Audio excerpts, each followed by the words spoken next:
Hi, my name is Sneha and I was diagnosed with PCOS when I was 16. It's been a long ride of trying to figure out what nutrition and exercise and just health looks like for so long. And over the last couple of months, I discovered cycle syncing and I really got excited about that idea and what it could mean for me and my health, because it basically means syncing my nutrition, exercise, and just how I live my life with my female physiology, and it just made a lot of sense to me.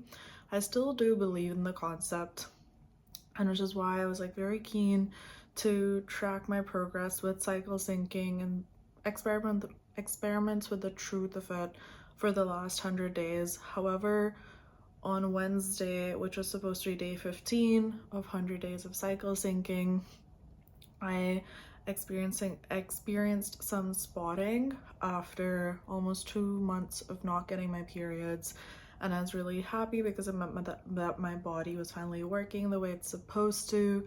However, I didn't actually then get my periods, and that really scared me because my logic was, if I've missed my periods and I cycle, there are normally two reasons if I miss my periods. One is I've just not ovulated because of my PCOS, or else I have ovulated, but because my hormones are out of whack, I'm supposed to menstruate, but I don't have enough progesterone to menstruate. And that's a really scary feeling. And so I realized, like, before I even try to cycle sync, I seriously need to invest the time and energy into managing my PCOS and getting my cycle back on track. I have tried a lot of different ways to manage my PCOS, birth control specifically, a couple different supplements, but none of it felt natural, and none of it felt in alignment with the natural rhythm of my body, and that bothered me a lot because I didn't like the idea of putting in chemicals to fix something that's naturally supposed to be occurring within me. And so I spent quite a bit of time over the last couple of days learning about my PCOS type, and the Sisterhood app has been incredibly helpful here. I took their quiz and I learned that I have adrenal PCOS, which basically means the adrenal glands on top of my kidneys are quite exhausted because of chronic stress, which is true. I've been struggling with chronic stress since I was a teenager, and that's a big part of why my PCOS has happened.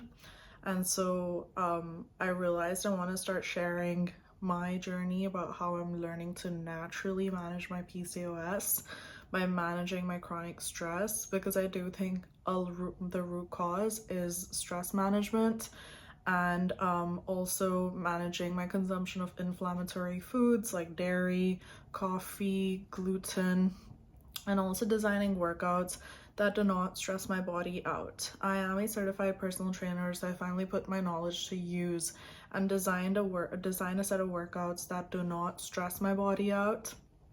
And also prioritizing supplements. I do think all of these four things, so managing my chronic stress through meditation, through eating well, sleeping well is so important, reducing dairy, coffee, gluten, and designing workouts that are slow weighted workouts of just 30 to 45 minutes will go a long way in managing my cortisol levels, which are the root cause of my PCOS type, which is adrenal PCOS, and prioritizing supplement consumptions like omega-3s, magnesium, those kinds of supplements to manage the systemic inflammation that comes with chronic stress.